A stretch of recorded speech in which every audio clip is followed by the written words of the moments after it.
Have you ever wondered what's really in your gas tank? Could it be hurting your tank and affecting your gas mileage? Are you really getting what you paid for? We decided to investigate in this special report. We all do it. Fill up our gas tanks. Usually more often than we'd like. And it seems like a roller coaster. One day the price is up, the next day it's down.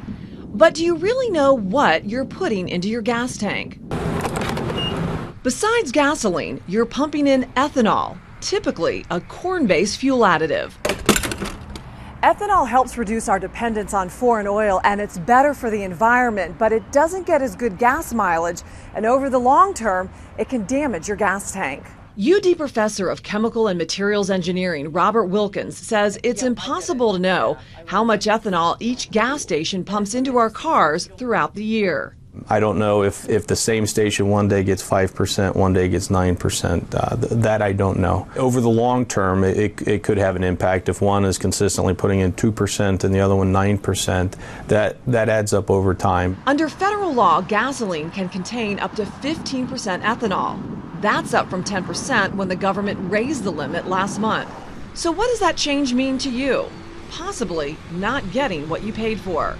If you're filling up with the maximum 15% added ethanol, you will get 5% fewer miles per gallon. So if your car is supposed to get 30 miles per gallon, you will only get 28.5 miles a gallon.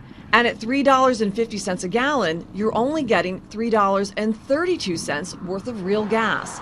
Essentially, you're overpaying by 18 cents a gallon. It is kind of complicated, and most people wouldn't know that. I didn't myself. And here's the kicker. Under Ohio state law, gas stations don't have to tell you just how much ethanol you're putting into your tank. I think they should know whether or not they're getting ethanol. We did our own experiment by going to 10 different gas stations across the Miami Valley. We collected gas from Shell, BP, Speedway, Marathon, and UDF. And at the time, the legal maximum of ethanol was 10%.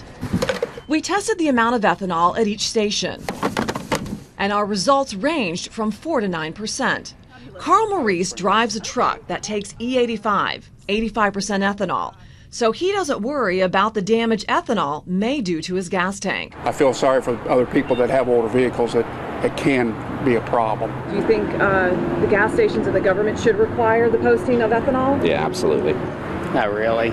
Ultimately saying probably by the end of it I'm spending the same per gallon, even though I'm not getting the same use per gallon.